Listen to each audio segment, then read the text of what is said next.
স্রোতকে এক হাতে জড়িয়ে ধরে বললেন বনলতা বেগম। স্রোত স্মিত হাসলো। মেহরাত অবাক হওয়ার ভান করে স্রোতকে উদ্দেশ্য করে বলল, কি করেছেন বলুন তো আপনি? উপস্থিত সবাই মেহরাতের এই প্রশ্নে অবাক হয়ে তাকায়। স্রোত বিস্ময় নিয়ে শোধায়, জি। এই যে আমার মা এখন আমাকে ভুলে আপনার কথা বলছে। দুষ্টামি করে বলে মেহরাত। উপস্থিত সবাই কথার মানে বুঝতে পেরে একে অপরের মুখের দিকে তাকিয়ে শব্দ করে হেসে ফেলে। স্রোতের অভিব্যক্তি দেখার মতন। বনলতা বেগম মেয়েকে রাগ দেখিয়ে মেহরাতের কাঁধে চাপড় মেরে বলেন, শয়তান একটা, সবসময় শুধু ফাজলামি। বের হয় এখন। মেহরাত হাসছে।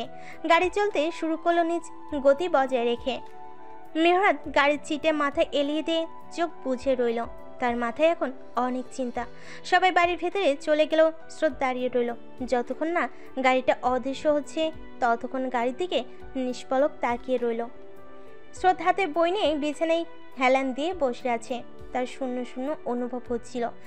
মাথায় মেহরাতের ভাবনা আসছিল। তাই ভাবলো বই নিয়ে বসলে একটু ভালো লাগতে পারে। তাছাড়া 2 মাস পর পরীক্ষা, না চাইলেও পড়তে হবে। বান্ধবী তার পাশে ফোন নিয়ে বসে থাকলো। মাথায় রায়হানের কর্মকাণ্ডের ভাবনা। সে এমন কেন করছে? সত্যি কি ভালোবাসে? এভাবে ভালোবাসা হয়?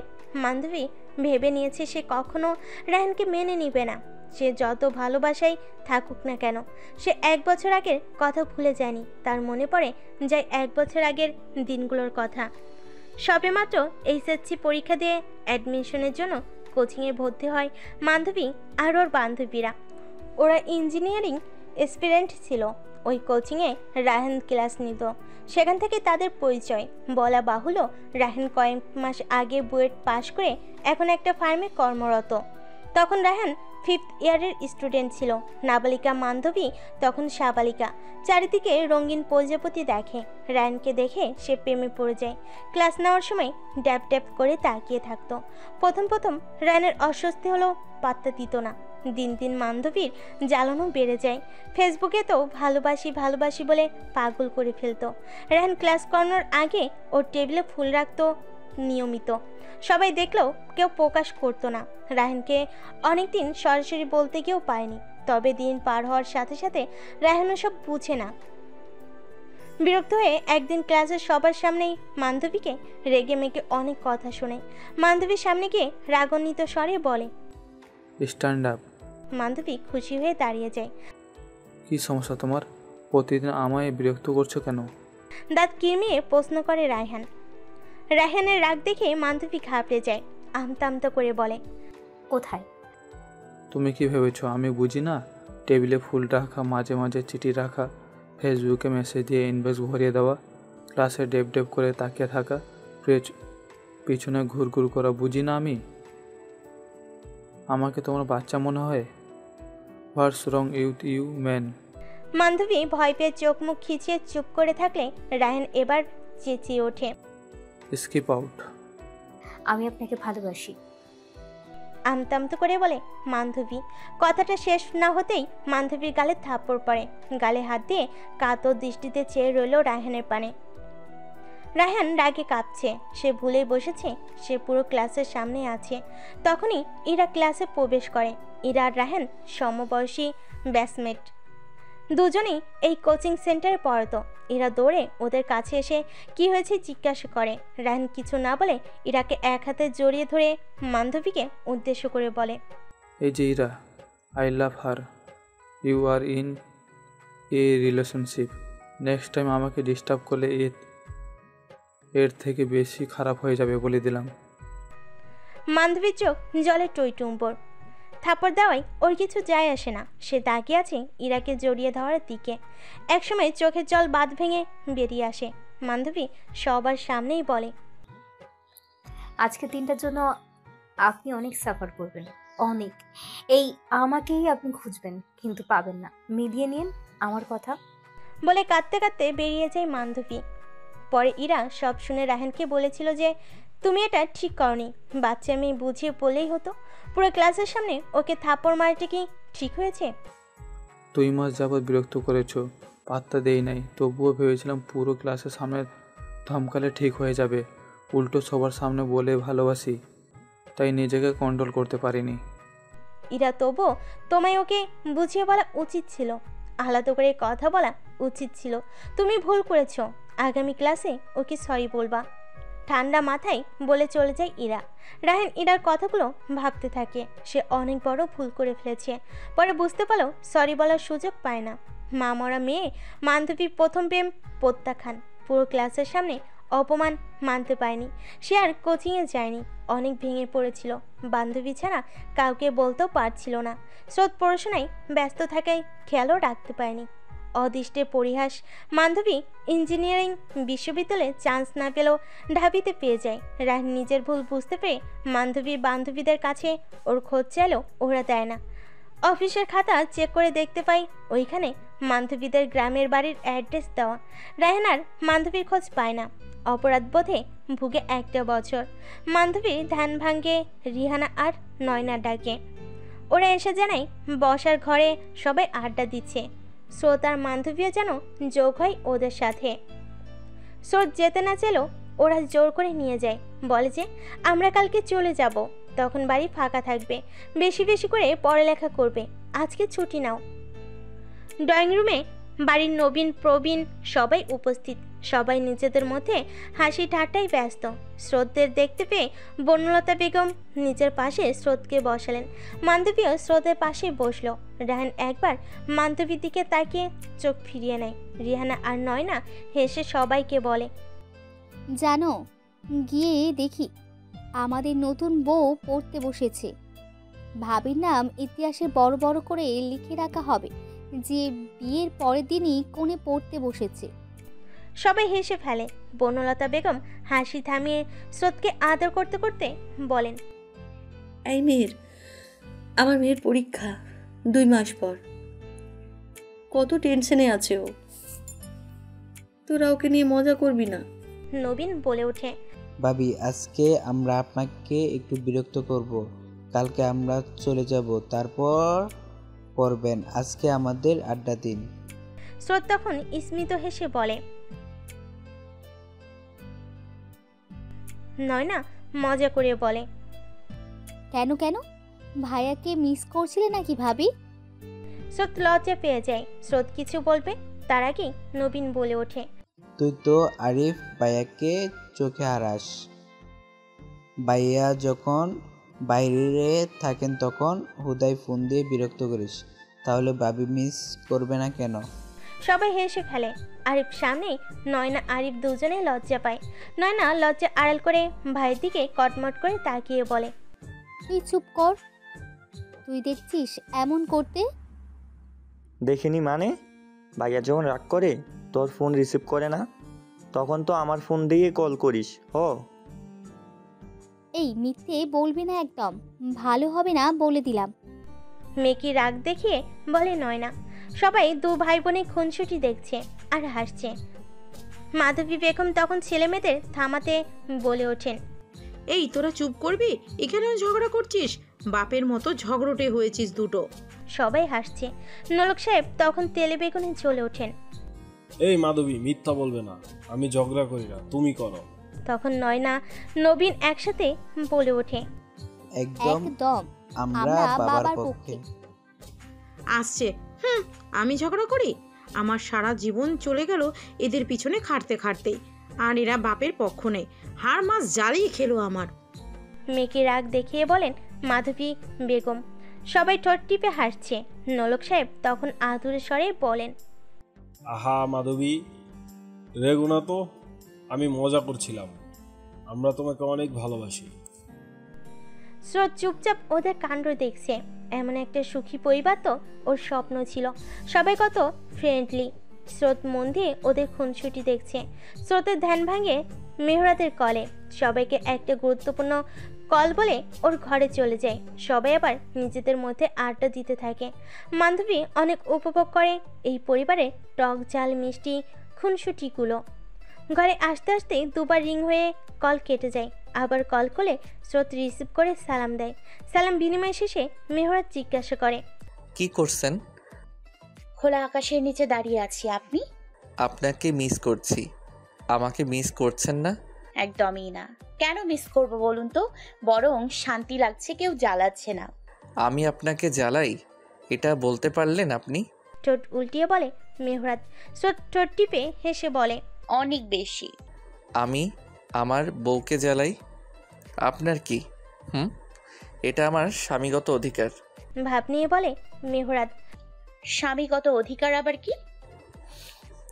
এই তো বউকে আদর করা, টুপ করে জড়িয়ে ধরা, একটু একটু চুমু খাওয়া, বউকে জ্বালানো, রাগানো। আর বউগত অধিকার নেই বুঝি? তা তো আছেই, কিন্তু আমার বউ তো নিরামিষ, আমাকে একটু ভালোবাসে না, আমার থেকে পালিয়ে বাঁচে। অনেক কষ্টে আছি, বুঝলেন স্রোতসিনী? আমার বউ আমাকে পাত্তাই দেয় না। ঠোঁট উল্টিয়ে কোন স্বরে মজা করে বলে মেহরাত। আমি আপনাকে পাত্তা দিই না। ঠিক আছে, যে পাত্তা দেয় তার কাছে যান। ফোন রাখেন।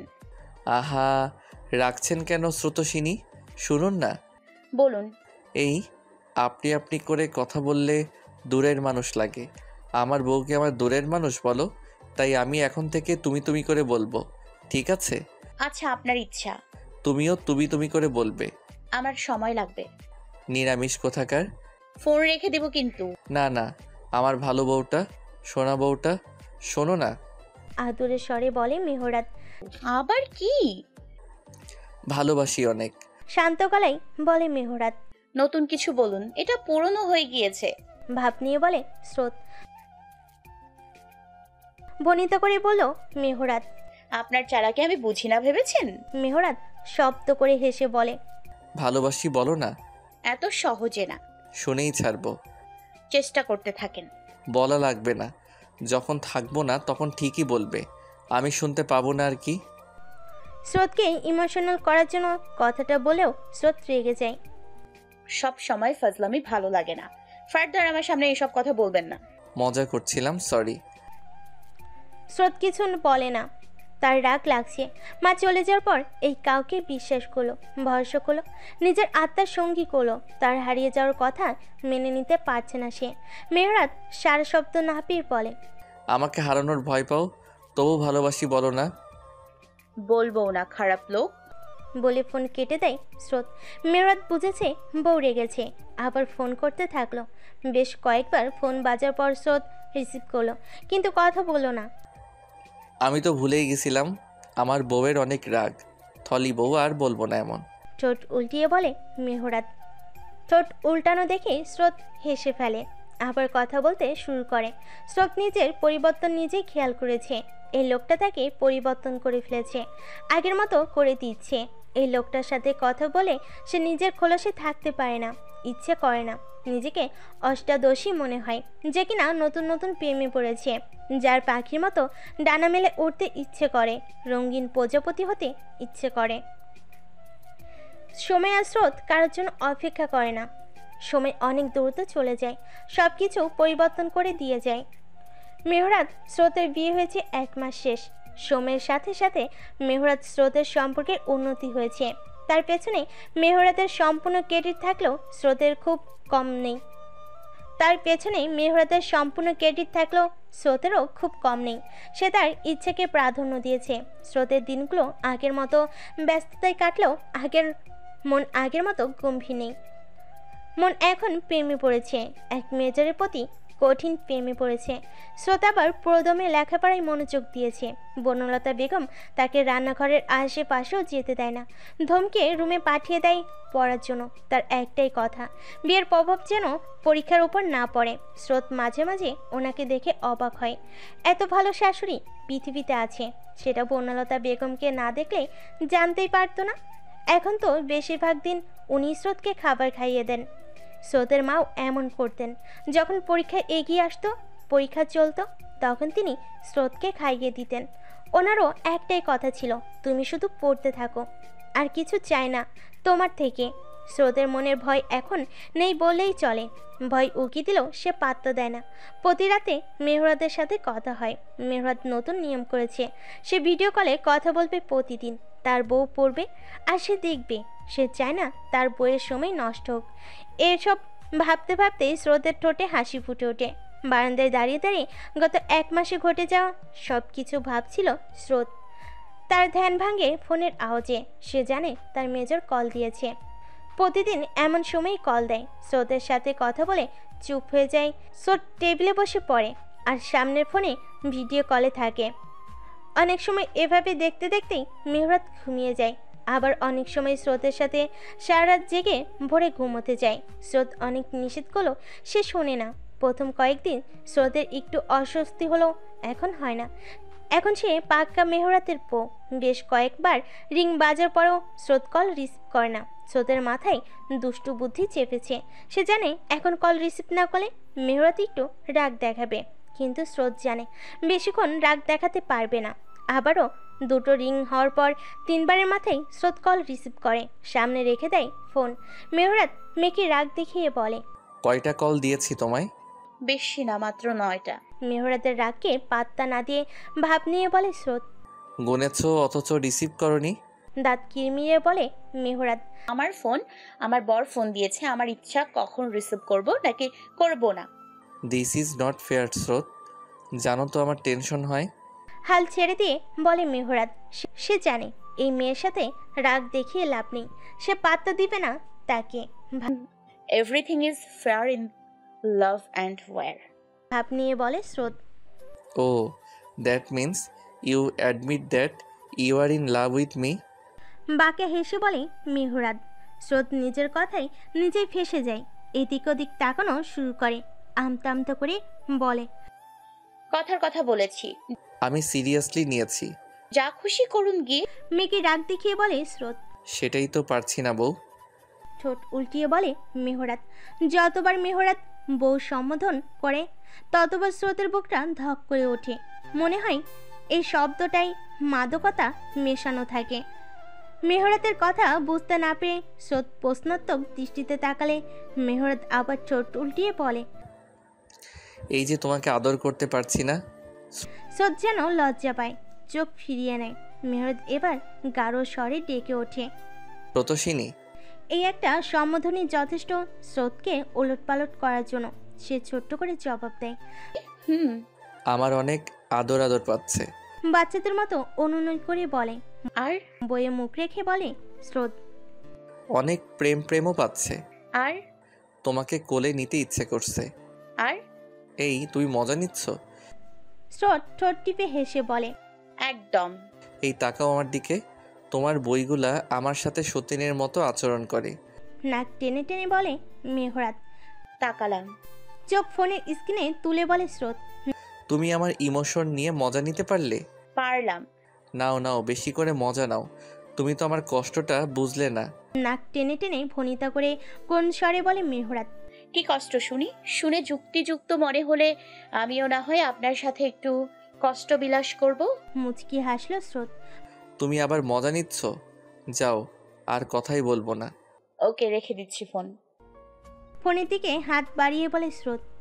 এই না না, সারাদিনে একটু বউটাকে দেখতে পেয়েছি, তুমি সতীনের মতো আচরণ শুরু করছো কেন? পুরো কুচকে বলে মেহরাত। আমি আপনার সাথে সতীনের মতো আচরণ করছি? সেন্টি খেয়ে বলে স্রোত। হ্যাঁ করছো তো, তুমি আমার কষ্টগুলো শুনতেই চাচ্ছ না, উল্টো মজা নিচ্ছ। আচ্ছা বলুন তবে আমার কষ্টগুলো। সোজা হয়ে বসে গালে হাত দিয়ে বলে স্রোত। এই যে বিয়ের পরদিনই বউকে ছেড়ে চলে আসলাম, এর থেকে কষ্টের কিছু আছে বলো? এটা কি মানা যায়? আবার ঠোঁট উল্টায় মেহরাত। একদম না, কোনোভাবেই মানা যায় না। কঠোর প্রতিবাদ করা দরকার। মজা নিয়ে বলে স্রোত। আবার মজা নিচ্ছ? তোমার তো আমার মতো সুন্দর বউ নেই, তাই আমার কষ্ট তুমি বুঝলে না। এবার যদি জানতাম যে বিয়ে করব, তাহলে এত বছরে যত ছুটি আমি নেইনি সবগুলোর আগে লিস্ট করতাম, তারপর ওই সবগুলো দিনের ছুটির অ্যাপ্লিকেশন করতাম। মেহরাতের কথা শুনে স্রোত নিজের হাসি আটকে রাখতে পারে না, শব্দ করে হেসে ফেলে সে। মেহরাতও হাসছে। স্রোত যখন হাসে তখন সে অপলক তার দিকে তাকিয়ে থাকে। তার এত বাচ্চামো তো স্রোতের জন্যই। স্রোতের মুখে সবসময় হাসি রাখতেই আসে, তারই চেষ্টায় সফল। স্রোত হাসি থামতেই দেখলো মেহরাত বালিশের ওপর এক হাত রেখে তার উপর মাথা দিয়ে শুয়ে আছে। স্রোত জিজ্ঞেস করলো, কি দেখছেন এভাবে? তোমাকে। প্রতিদিনই দেখেন, নতুন করে দেখার কি আছে?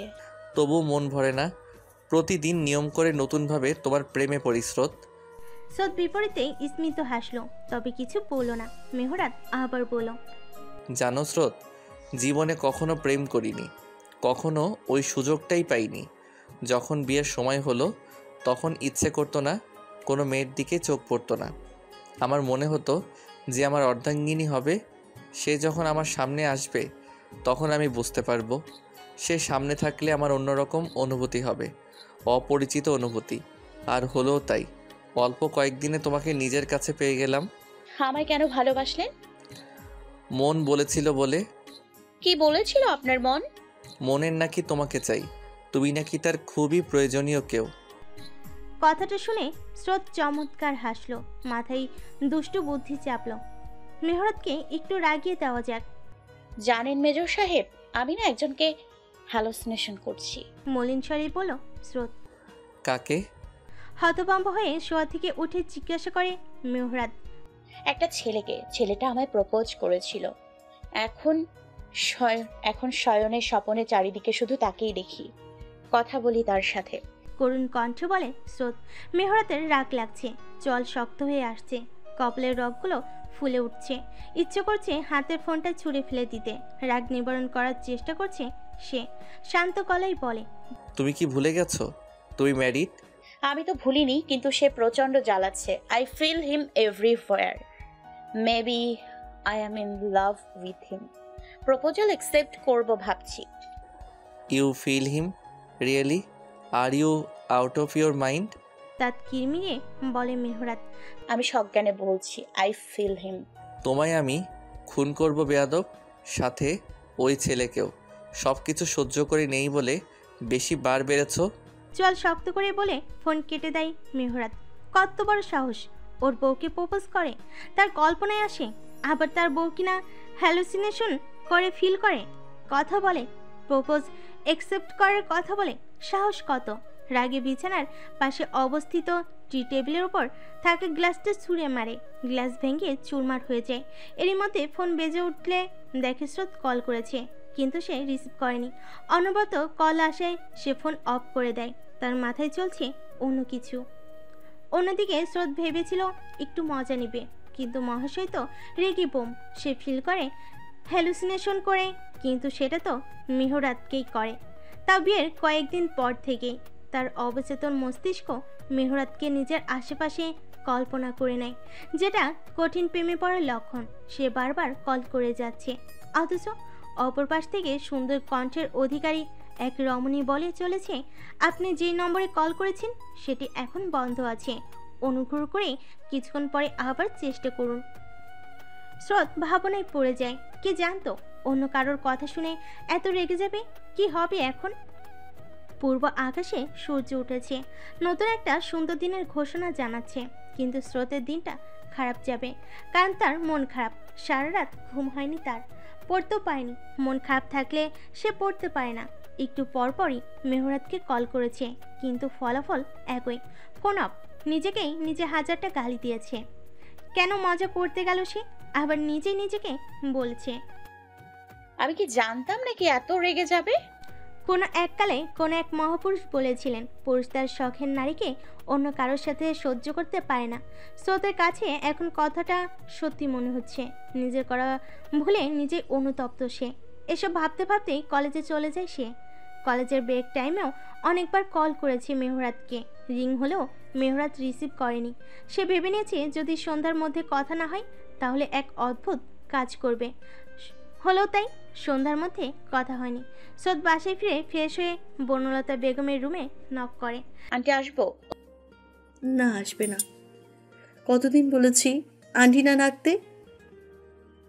যতদিন না মা ডাকার অভ্যাস করছো ততদিন আসবে না। মেয়েকে রাগ দেখিয়ে বলে বনলতা বেগম। ও সরি আম্মু, টেনশনে সব গুলিয়ে যাচ্ছে, আস্তে আস্তে অভ্যাস হয়ে যাবে। বলতে বলতে রুমে প্রবেশ করে বনলতা বেগমকে জড়িয়ে ধরে। কি হয়েছে? টেনশন কিসের? মাথায় হাত বুলাতে বুলাতে জিজ্ঞাসা করে। স্রোত উসখুস করছে, তাও আমতা আমতা করে জিজ্ঞাসা করে, তেমন কিছু না, একটা কথা বলি, রাগ করবে? রাগ করার মতো হলে অবশ্যই রাগ করব, বলো। বান্ধবী কল করেছিল, শপিংয়ে যাবে, আমাকেও সাথে যেতে বলেছে। যাই, আমি কয়েকদিন থেকেও আসলাম ওই বাড়িতে। অনুনয় করে বলে স্রোত। উত্তরের অপেক্ষায় বনলতা বেগমের দিকে তাকিয়ে আছে সে। এর জন্য এভাবে বলার কি আছে? পাগল মেয়ে, যাও, তবে বেশি রাত করো না, আর তাড়াতাড়ি বাড়িতে ফিরে আসবে। আদুরে স্বরে বলে বনলতা বেগম। থ্যাংক ইউ আম্মু। গলা জোরে বলে রুমে চলে যায় স্রোত। বনলতা বেগম মেয়ের কাণ্ডে হাসছেন। ব্যাগ গুছিয়ে স্রোত রওনা হয় বাবার বাড়ির উদ্দেশ্যে। সেখান থেকে বোনকে নিয়ে এক জায়গায় যাবে। বাড়ির সামনে এসে দেখে বান্ধবী দাঁড়িয়ে আছে। বান্ধবী গাড়িতে উঠে চিন্তিত হয়ে জিজ্ঞাসা করে, তুই শিওর তো তুই পারবি? পারবো। আমি কি বাচ্চা নাকি? রাত তো, কোনো বিপদ হলো না তো? আমি ক্যারেটে জানি, ভুলে গেছিস? ধ্যাত আপু, তুইও না। শোন শোন না, আমাকেও সাথে নিয়ে যা। একদম না। তারপর আর কথা হলো না দুই বোনের মাঝে। প্রায় 2 ঘন্টা পরে তারা এসে পৌঁছায়। বান্ধবী বোনকে বিদায় দিয়ে চলে যায়। যাওয়ার সময় বোনকে জড়িয়ে ধরে বেস্ট অফ লাক বলতেই ভুলে না। স্রোতের একটু ভয় লাগছে, তবে ব্যাপার না। বান্ধবী বাড়ি ফেরার জন্য বাসের অপেক্ষা করছে। আসার সময় ক্যাব বুক করলেও সে একা ক্যাব বা সিএনজিতে যাবে না। বোন নিষেধ করেছিল আসতে, তবে সে জোর করে এসেছে। বাস আসায় সে বাসে উঠে পড়ে। 2টো ফাঁকা সিট পেয়ে জানালার পাশে বসে যায় সে। বাসে ভিড় না থাকলেও অনেক মানুষই রয়েছে, ফলস্বরূপ ভয় পাচ্ছে না সে। সে জানালা দিয়ে ব্যস্ত স্টেশন দেখতে ব্যস্ত। সে টের পায় কেউ একজন তার পাশে বসেছে, কিন্তু সে তা আমলে নেয় না। বাসে কত মানুষই ওঠে। পাশের ব্যক্তিও প্রথম চুপ থাকে। কিছুক্ষণ বাদে বাস চলতে শুরু করে। বান্ধবীর ভেতরে উৎফুল্লতা। 1 মাসের মধ্যে বোনের মধ্যে এতটা পরিবর্তন সত্যি আনন্দের। তার বোন আগের মতো হাসি খুশি হয়ে যাচ্ছে। পাশের ব্যক্তি তখন জিজ্ঞাসা করে, কোথায় গেছিলে? পরিচিত কণ্ঠের আওয়াজ পেয়ে বান্ধবী ঘুরে তাকালে যেন শক খায়। বিস্ময় নিয়ে চেয়ে আছে পাশের ব্যক্তিটিকে। ব্যক্তিকে দেখে মনে হচ্ছে ট্যুরে গিয়েছিল, সবে মাত্রই ফিরল। পাশের ব্যক্তিটি আর কেউ নয়, রাইহান। বান্ধবীর সার শব্দ না পেয়ে পুনরায় জিজ্ঞাসা করলো, উত্তর দিলে না যে, কোথায় গেছিলে? বান্ধবী বিস্ময় কাটিয়ে স্বাভাবিকভাবে বলে, আপনাকে কেন বলতে যাব? কেন বলবে না? আপনি কি আমার গার্জিয়ান নাকি? হতে কতক্ষণ? জীবনেও না। তার ছেলের সাথে বলে বান্ধবী। রায়হান একটু কষ্ট পেলেও পাত্তা দেয় না। সব তারই কর্মফল। নিজেকে সামলে মলিন কণ্ঠে বলে, জীবনে কত কিছু হয় যা আমরা আগে ধারণা করতে পারি না। যে জিনিস একবার চেয়ে পাইনি, ওই জিনিস আর কখনোই চাইবো না। শক্ত গলায় বলে বান্ধবী। দেখা যাক সুইটহার্ট। দুষ্টুমি করে বলে রায়হান। সুইটহার্ট সম্বোধন শুনে বান্ধবীর হার্ট ফেল হওয়ার উপক্রম। চোখগুলো যেন বেরিয়ে আসবে। তবে তার রাগ লাগছে, অনেক রাগ লাগছে। সে আর কিছু না বলে জানালার বাইরে দৃষ্টি ফেলে। একটু পর রায়হান আবার বলে, এই তোমার ঝাড়ুর মতো চুলগুলো ঠিক করো, আমার চোখে মুখে আছড়ে পড়ছে। 1 বছর আগে মানবী বিরক্ত করত, এখন তার ঝাড়ুর মতো চুলগুলো বিরক্ত করছে। বান্ধবী চোখ কটমট করে তাকিয়ে রাগান্বিত স্বরে বলে, আমার স্ট্রেট করা চুলগুলোকে কোন সাহসে ঝাড়ু বললেন? দেখতে তো এমনই, শুধু বিরক্ত করছে। বান্ধবী খেয়াল করলো তার চুলগুলো ছেড়ে রাখা বলে বাতাসের জন্য রায়হানের মুখে পড়তেছে। তাই সে চুলগুলোকে খোপা করে রায়হানকে উদ্দেশ্য করে সরি বলে বাহিরে মনোযোগ দেয়। রায়হানকে দেখলেই তার পুরনো দিনের কথা মনে পড়ে। প্রচণ্ড রাগ লাগে, ইচ্ছে করে সব কিছু তছনছ করে দিতে। রায়হান ভেবেছিল বান্ধবীকে একটু বিরক্ত করবে, কিন্তু বান্ধবী পুরো ভাবনায় 1 বালতি জল ঢেলে দিল। সে আবার কিছু বলতে যাবে, তখনই বান্ধবী বলে, আর একটা কথা বললে আমি চলন্ত বাস থামিয়ে নেমে যাব। রায়হান আর কিছু বলে না। সে বুঝে যায় বান্ধবী এখনো আগের রাগ পুষিয়ে রেখেছে। বান্ধবীকে মানাতে তার অনেক কাঠখড় পোড়াতে হবে। বাস নির্দিষ্ট গন্তব্যে পৌঁছালেই বান্ধবী নেমে যায়। তার পেছন পেছন রায়হানও নেমে যায়। বান্ধবী বাসে যাওয়ার জন্য রিক্সা খুঁজতে থাকে। অনেকটা রাত হয়ে যাওয়ায় রাস্তায় রিক্সা নেই বলেই চলে। একটা রিক্সা পেয়ে বান্ধবী উঠে পড়ে, সাথে সাথে রায়হানও উঠে পড়ে। রিক্সা চলতে শুরু করে। বান্ধবী রেগে গিয়ে বলে, আপনি রিক্সায় উঠলেন কেন? নামুন। রিক্সা কি তোমার বাপের? রিক্সা এই মামার। ওনার যাকে ইচ্ছা তাকে উঠাবেন, তাই না মামা? রিক্সাওয়ালা মামাও হেসে হ্যাঁ হ্যাঁ বলেন। মান্ধবী এবার রিক্সাওয়ালা মামাকে রিক্সা থামাতে বলে, সে নেমে যাবে। রায়হান একটু এগিয়ে রিক্সাওয়ালা মামাকে আস্তে আস্তে বলে, মামা বউ রাগ করছে, আপনি রিক্সা থামাবেন না। রিক্সাওয়ালা মামা হাসছে। মান্ধবী রায়হানের কথাটা শুনতে পেয়েছে। সে অবাক, হতবাক। তাকে বউ বলে পরিচয় দিল, কি বলবে বুঝে উঠতে না পেরে চুপ করে রইল। রায়হান মান্ধবীকে উদ্দেশ্য করে বলল, এত রাগ ভালো না মাধবী। এটা আপনার 1 বছর আগে মাথায় রাখা উচিত ছিল। তার ছেলের সাথে বলে মান্ধবী। রায়হান মাথা নত করে ফেলে, কিছু বলে না। একসময় মান্ধবীর বাড়ি চলে আসলে সে নেমে যায়। রায়হান মান্ধবীকে উদ্দেশ্য করে অন্যদিকে তাকিয়ে বলে, নিজের সম্পত্তিকে পাহারা দেওয়া আমার হবু স্বামীগত অধিকার, বুঝলেন মামা? মান্ধবী কথাটা শুনতে পেয়েও পিছু ফিরে তাকায় না। বাড়ির ভিতরে চলে গেলে রায়হান দীর্ঘশ্বাস ফেলে নিজের বাড়ি থেকে রওনা হয়। মেহরাত ওই দিন সকালে অফিসে এসে 5 দিনের ছুটি দরখাস্ত করেছে। গ্রহণ হলে সে রাজধানীতে যাবে। মেহরাতের রাগ মাত্রা অতিরিক্ত, সবসময় ভালো থাকে, তাই বোঝা যায় না, হাইপার হলেই চলে। সেখানে তার ভালোবাসার মানুষ নাকি অন্য এক ছেলেকে ফিল করে, হ্যালুসিনেট করে। সে তো পারেনি ওই দিন রাতেই চলে যেতে। ইচ্ছে করে স্রোতের কল রিসিভ করেনি। সে বাসে গিয়ে মজা বুঝাবে। বর্তমানে সে তার জন্য বর্ধিত কক্ষে কিছু পুরনো ফাইল দেখছিল। তখনই একজন গার্ড এসে তাকে জানায়, স্যার, একজন মেয়ে এসেছে, আপনার সাথে দেখা করতে চাই। মেহরাত অবাক হয়, গম্ভীর কণ্ঠে জিজ্ঞাসা করে, কোথায় তিনি? ওয়েটিং রুমে। আপনি যাবেন নাকি এখানে পাঠিয়ে দিব? এখানেই পাঠিয়ে দাও, হাতে অনেক কাজ। একটু ভেবে বলে মেহরাত। জি স্যার। বলে চলে যায় গার্ড। মিনিট 5 পরে দরজা আবার না খুলে মেহরাত ভাবে গার্ড আবার এসেছে। সে ফাইলে নজর রেখেই গম্ভীর কণ্ঠে বলে, কামিন। তখনই একটা মেয়ের হাতে ট্রলি ব্যাগ নিয়ে ধীর পায়ে হেঁটে মেহরাতের টেবিলের সামনে এসে দাঁড়ায়। মেহরাত মাথা তুলে রমণীকে দেখে সোজা হয়ে দাঁড়িয়ে যায়। তার চোখগুলো বেরিয়ে আসার উপক্রম। সে বুঝতে পারছে না সে কি সত্যি দেখছে নাকি কল্পনা করছে। অস্পষ্ট স্বরে বলে ওঠে, স্রোতস্বিনী। স্রোত অধর প্রসারিত করে মেহরাতের দিকে এগিয়ে যায়। এক হাত দূরত্ব বজায় রেখে দাঁড়ায়। অধর প্রসারিত করে জিজ্ঞাসা করে, ভয় পেয়েছেন নাকি সারপ্রাইজড হয়েছেন মেজর মেহরাত সাদাফ? দুটোই। কিন্তু তুমি এখানে কিভাবে? কল্পনা করছি কি? থেমে থেমে জিজ্ঞাসা করে মেহরাত। স্রোত এখানে আসবে এটা তার কল্পনাতীত ছিল। স্রোত চমৎকার হেসে দুষ্টুমির স্বরে বলে, আপনাকে বলেছিলাম না একটা ছেলে আমাকে প্রপোজ করেছে। আমি তাকে ফিল করি, হ্যালোসিনেট করি। সে তো এখানেই থাকে, চট্টগ্রামে।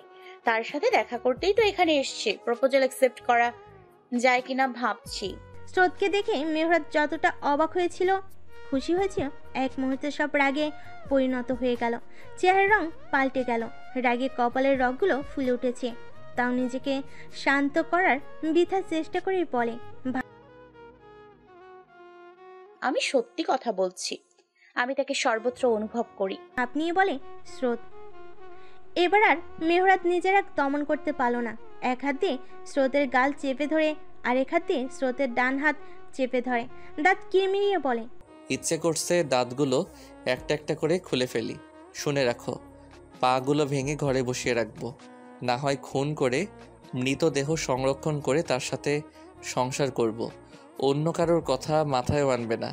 বলে স্রোতকে ছেড়ে দিয়ে পেছন ফিরে নিজের রাগ নিয়ন্ত্রণ করার চেষ্টা করতে থাকে। স্রোত বুঝলো আর রাগানো ঠিক হবে না। সে মেহরাতকে জোর করে নিজের দিকে ঘুরালো, কিন্তু মেহরাত অন্যদিকে তাকিয়ে আছে, স্রোতের দিকে তাকাচ্ছে না।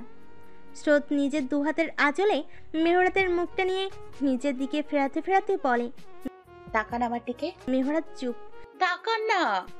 মেহরাত এবার স্রোতের চোখে চোখ মেলালো, কিন্তু কিছুই বলল না। চোখ লাল হয়ে আছে।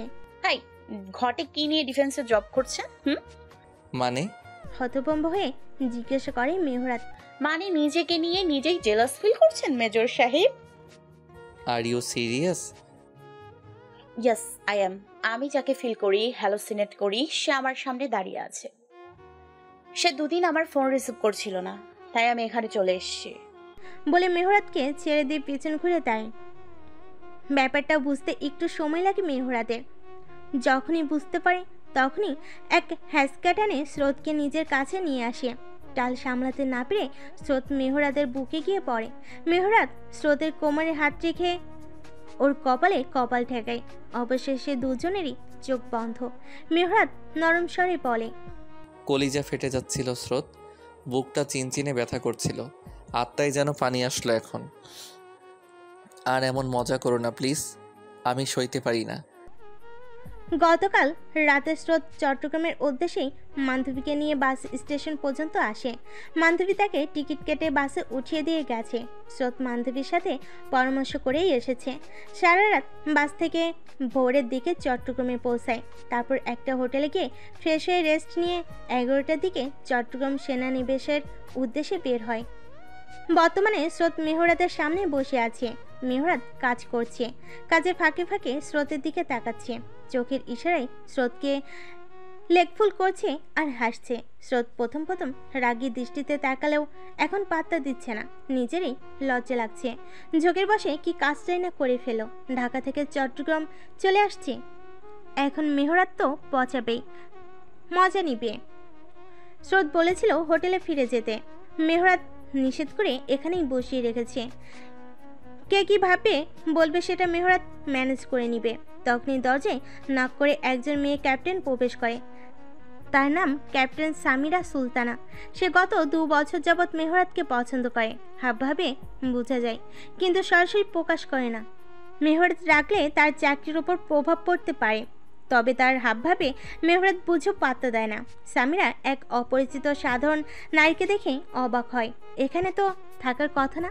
তার চোখ মুখ দেখেই বোঝা যাচ্ছে সে অপ্রসন্ন হয়েছে। সামিরা অন্য কথা না বলে সোজা জিজ্ঞাসা করে, স্যার উনি কে?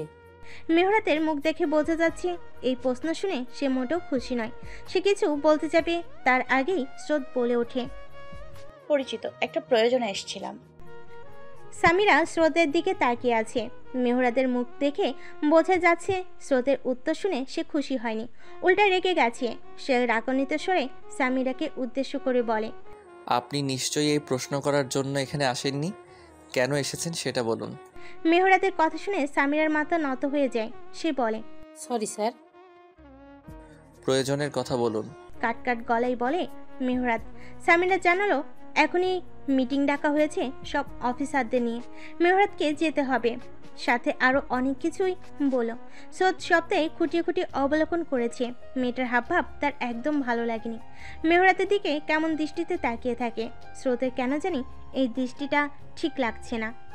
মেহরাদ স্রোতকে অপেক্ষা করতে বলে মিটিংয়ের উদ্দেশ্যে বেরিয়ে যায়। মেহরাদ বেরিয়ে গেলে সামিরা স্রোতের দিকে সন্দেহের দৃষ্টিতে তাকায়, যা স্রোতের নজর এড়ায় না। সামিরা সন্দেহের দৃষ্টি রেখেই জিজ্ঞাসা করে, আপনারা সত্যিই পরিচিত?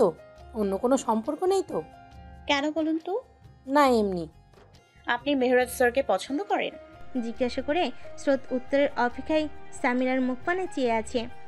প্রশ্নটা শুনে সামিরার মুখের রং চেঞ্জ হয়ে যায়। স্রোত যা বোঝার বুঝে গিয়েছে।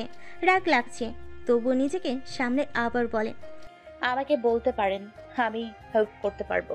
কথাটা শুনে সামিরার মুখ উজ্জ্বল হয়ে যায়। সে আনন্দে বলে ওঠে, 2 বছর যাবৎ ভালোবাসি, কিন্তু প্রকাশ করতে পারিনি। অনেক চেষ্টা করেছি, পাত্তা দেয় না আমার। স্রোত এবার আর নিজেকে সামলাতে পারে না, রেগে গিয়ে বলে, এতদিন প্রকাশ করেননি আর করবেনও না। আমি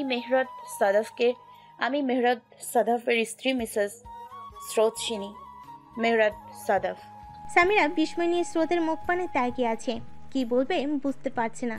থেমে থেমে বলে, মিটিং শুরু হয়ে যাবে, আসছি আমি। সামিরা চলে যায়, রেখে যায় রাগান্বিত স্রোতকে। স্রোত নিজের রাগ নিয়ন্ত্রণ করতে পারে না। কি করবে সে বুঝতে পারছে না। মাথার চুল টেনে ছিঁড়তে ইচ্ছে করছে। বাসে থাকলে এতক্ষণে কিছু না কিছু ভেঙে ফেলতো, না হয় সাদা কাগজে লিখতে বসতো, লিখলে নিজেকে নিয়ন্ত্রণ করা যায়। এত কিছু না ভেবে টেবিলের উপর থেকে কাগজ নিয়ে লিখতে শুরু করে। প্রায় ঘন্টাখানেক পরে মেহরাত এসে স্রোতের অবস্থা দেখে ভয় পেয়ে যায়। তাড়াতাড়ি করে স্রোতের কাছে যায়। স্রোতের চোখ মুখ রক্ত লাল হয়ে আছে আর ফোপাচ্ছে। মেহরাত বুঝে উঠতে পারল না কি হয়েছে। সে স্রোতকে আগলে নিল, তারপর জিজ্ঞাসা করলো, এই স্রোত, কি হয়েছে তোমার? শরীর খারাপ লাগছে বলো। স্রোত ফোপাচ্ছে আর নিজেকে ছাড়ানোর চেষ্টা করছে। কিন্তু কিছু বলছে না। মেহরাত আবার জিজ্ঞাসা করলো, কি হয়েছে? এমন কেন করছো? না বললে বুঝবো কিভাবে?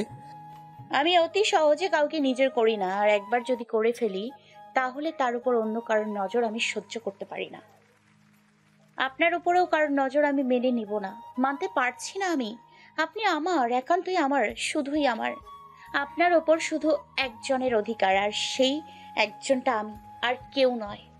মেহরাদের প্রশ্নের প্রেক্ষিতে আচমকা তাকে জড়িয়ে ধরে কথাগুলো বলে স্রোতের এমন আচরণে মেহরাত অনেক বেশি অবাক হলো। কথাগুলো তাকে প্রশান্তি দিয়েছে। সে স্রোতকে চেয়ারে বসালো, তারপর এক গ্লাস পানি এগিয়ে দিলে স্রোত তা এক নিঃশ্বাসে শেষ করে। মেহরাত স্রোতের মাথায় হাত বুলাচ্ছে। ফোপানো কিছুটা কমলে মেহরাত কি হয়েছে জানতে চায়। স্রোত মেহরাতের দিকে তাকিয়ে বলে, ওই অফিসারটা আপনাকে পছন্দ করে, ভালো নাকি বাসে জানেন আপনি? মেহরাতের একটু সময় লাগে ব্যাপারটা বুঝতে। মাথায় আসতেই অট্ট হাসিতে মেতে ওঠে। স্রোত কটমট করে তাকিয়ে বলে, আপনি হাসছেন? আমি হাসির কথা বলেছি? অবশ্যই হাসির কথা বলেছ। ক্যাপ্টেন সামিরার আচরণ আমি আগেই বুঝেছিলাম, কিন্তু আমলে নেইনি। মজার ব্যাপার হলো সে এঙ্গেজড, তবুও কেন এমন করে সেই জানে। মেহরাত এখনও হাসছে। স্রোত নিজের বোকামি বুঝতে পেরে মুখ ফিরিয়ে বসে। মেহরাত নিজের আসনে বসতেই তার নজর পড়ে টেবিলের উপর একটা কাগজে। সে কাগজটা হাতে নিলে তার অধর প্রসারিত হয়। সম্পূর্ণ পৃষ্ঠাতে লেখা, মেজর সাহেব স্রোত সিনির। চট্টগ্রামে মেহরাতের নিজস্ব ফ্ল্যাট আছে, সেখানে সে একাই থাকে। সরকারি কোয়ার্টারে সে থাকে না। প্রথম বনলতা বেগমও এখানে এসে থাকতেন, কিন্তু তার এই অপরিচিত শহর ভালো লাগে না। সকল আত্মীয় স্বজন সবাই ঢাকায় থাকায় ওনার ওখানে একা একা ভালো লাগে না। বড় কথা হচ্ছে উনি ওনার নিজের বাড়ি ছাড়া কোথাও থাকতে পারে না। এই বাড়িটায় ওনার স্বামীর কত স্মৃতি আছে কিনা। স্রোত জানতো মেহরাতের ফ্ল্যাটের কথা, কিন্তু ঠিকানা জানতো না। যেহেতু বনলতা বেগমকে সে বলে আসেনি, তাই ওনার থেকেও জানতে পারেনি। মেহরাত স্রোতকে নিয়ে এখন তার ফ্ল্যাটে এসেছে। ফ্ল্যাটে প্রবেশ করার সময় মেহরাত স্রোতকে অভ্যর্থনা করেছে, welcome to your another house. স্রোত বিপরীতে শুধু স্মিত হেসেছিল। স্রোত অবাক হয়ে যায় এই দেখে যে একটা মানুষ একা থাকে, তবু তার ফ্ল্যাটটা কত গোছালো। কেউ বলবে না যে এখানে শুধু একজন পুরুষ থাকে। বুয়া রাতের বেলায় এসে শুধু রান্না করে দিয়ে যায়। আজকে মেহরাত বুয়াকে আসতে নিষেধ করেছে, নিজের বউকে নিজের হাতে রান্না করে খাওয়াবে। স্রোত নিষেধ করলো, কে শোনে কার কথা। মেহরাত চলে যায় ফ্রেশ হতে। বেডরুমের এক পাশের দেওয়াল দেখে স্রোত হাঁ হয়ে দাঁড়িয়ে আছে। পুরো দেওয়াল জুড়ে তার ছবি, বিয়ের আগের, বিয়ের পরের, সব মিলেই। দেওয়ালটাকে স্রোতসিনী দেওয়াল নামে আখ্যায়িত করলে ভুল হবে না। 3টে ছবি, অন্যগুলোর তুলনায় একটু বড় বড় ফ্রেমে আটকানো। মধ্যের বড় ছবিটা স্রোতের কবুল বলার সময়ের, যখন মেহরাদের হাতে তার হাত বন্ধি আর একে অপরের দিকে চেয়ে আছে। এই ছবিটার এক পাশে মেহরাদের ইউনিফর্ম পরা ছবি, অন্য পাশে স্রোতের হাস্যোজ্জ্বল একটা ছবি, যেখানে সে অন্যদিকে তাকিয়ে হাসছে আর কানে কাঠগোলাপ গোজা। এই ছবিটা তার বিয়ের আগের ছবি। এখানে আরও অনেক বিয়ের আগের ছবি রয়েছে। স্রোত ভাবছে এগুলো মেহরাত কিভাবে পেয়েছে। তখনই মেহরাত ফ্রেশ হয়ে এসে স্রোতের পেছনে এসে দাঁড়ায়, জিজ্ঞাসা করে, কি দেখছো এভাবে? আমার আগের ছবিগুলো আপনার কাছে কিভাবে এলো? দেওয়ালে চোখ রেখেই প্রশ্ন করল স্রোত। আমার আধে ঘরওয়ালি আছে না? হেসে বলে মেহরাত, বান্ধবী দিয়েছে। কবে? এসব আপনারা না জানলেও চলবে বেগম সাহেবা। আপনি এখন ফ্রেশ হতে চান, আমি আপনার জন্য খাবার তৈরি করি। স্রোতের কাঁধে হাত রেখে তাকে বলে মেহরাত। স্রোত ওয়াশরুমে যেতে নিলে মেহরাত বলে, আলমারির বাম পাশের 3 নাম্বার তাকে কিছু প্যাকেট আছে, ওইগুলা দেখে নিও। কি আছে ওতে? নিজেই দেখে নিও বলে মেহরাত রান্নাঘরে চলে যায়। স্রোত গিয়ে দেখে ওইখানে কয়েকটা শাড়ি রয়েছে। শাড়িগুলো বেশ সুন্দর। স্রোত বুঝলো মেহরাত তাকে পরোক্ষভাবে শাড়ি পরার জন্য বলে গিয়েছে। স্রোতের অধর প্রসারিত হলো। শাড়িগুলোর মধ্যে একটা নীল শাড়ি পছন্দ করে কিছু একটা ভেবে স্রোত ফ্রেশ হয়ে চলে যায়। ফ্রেশ হয়ে সোজা চলে যায় কিচেনে। মেহরাত বিরিয়ানি রান্না করছে। স্রোতের পরনে 3 পিস দেখে মেহরাত একটু বিরক্ত হলেও প্রকাশ করে না। রান্নায় মনোযোগ দিয়ে জিজ্ঞাসা করে, প্যাকেটগুলো দেখোনি? না। পরে দেখব। এখন দেখলে কি সমস্যা? ক্লান্ত লাগছে অনেক। ও ছোট্ট করে বলে মেহরাত। স্রোত বুঝতে পারে মেহরাদের মনও ক্ষুণ্ণ হয়েছে। স্রোত ঠোঁট টিপে হাসলো। খাবারের পর্যায়ে শেষে মেহরাত চলে যায় আবার ফ্রেশ হতে। রান্না করে তার অবস্থা খারাপ। স্রোত সেই সুযোগে নীল শাড়ি নিয়ে চলে যায় পাশের রুমে। ওয়াশরুম থেকে বেরিয়ে মেহরাত স্রোতকে দেখতে পায় না। স্রোতকে অনেক ডাকাডাকির পরও কোনো সারা শব্দ পাওয়া যায় না। মেহরাত ভাবছে এত রাতে কই গেল। সে রুমের বাইরে গেল স্রোতকে খুঁজতে, কিন্তু কিচেন রুম ড্রয়িং রুমে না দেখে একটু ভয় পেয়ে যায়। পাশের রুমটা অন্ধকার থাকা সত্ত্বেও কী ভেবে যেন গেল।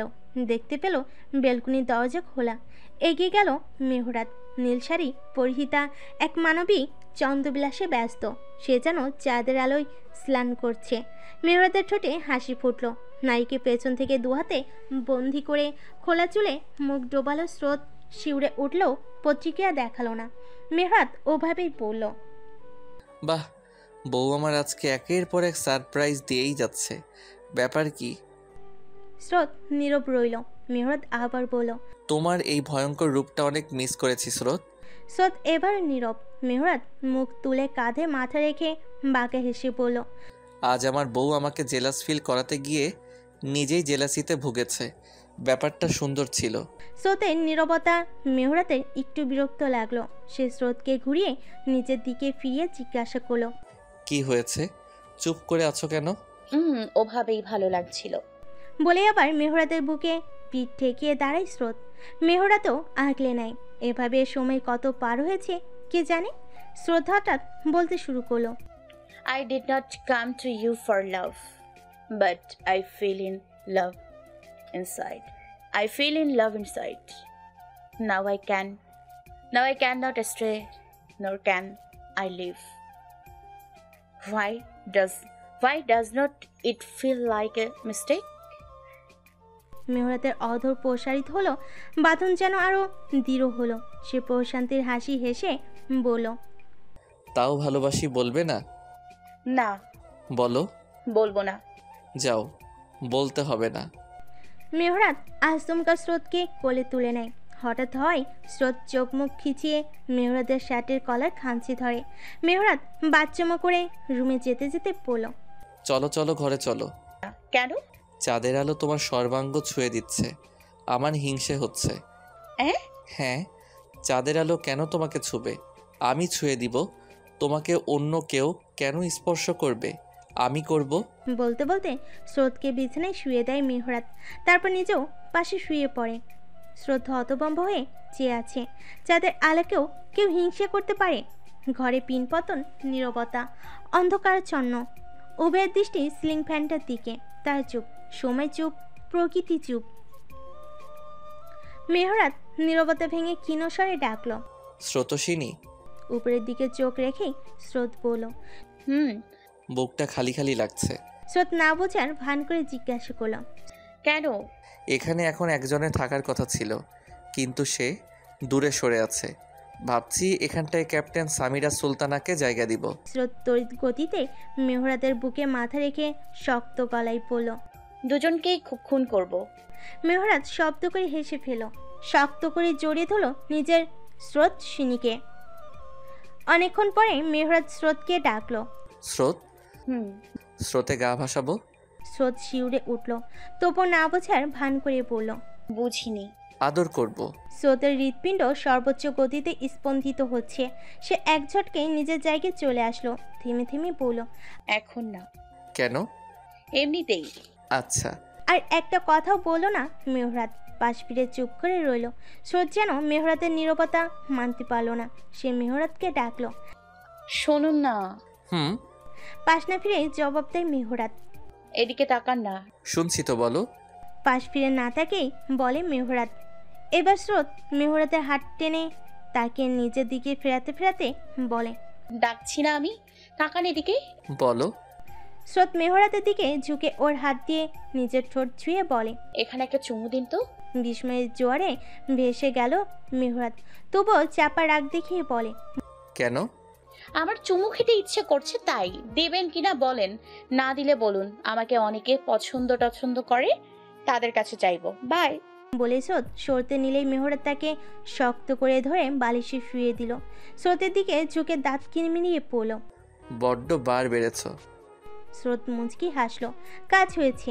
সে আবার কপালে, গালে, চোখে, নাকে, ঠোঁটে ইশারা করে বলল, তাহলে এখানে এখানে এখানে দিন। বাক্য শেষ করতে হলো না স্রোতের। মেহরাত পুরো মুখ চুমুতে ভরিয়ে দিল। স্রোত আবেশে চোখ বন্ধ করে রইল।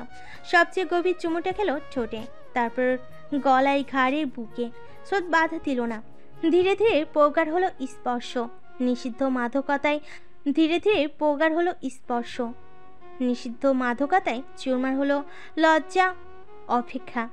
অবাধ্য ইচ্ছাপূর্ণয় মেতে উঠল দুজন মানব মানবী। শরীর স্পর্শ তখনই সুখ ও আনন্দের হয় যখন তা ভালোবাসা আর সম্মানে ভরপুর হয়। সেই সাথে স্রোতে গা ভাসানোর অবাধ্য ইচ্ছে পূরণ হলো মেহরাদের।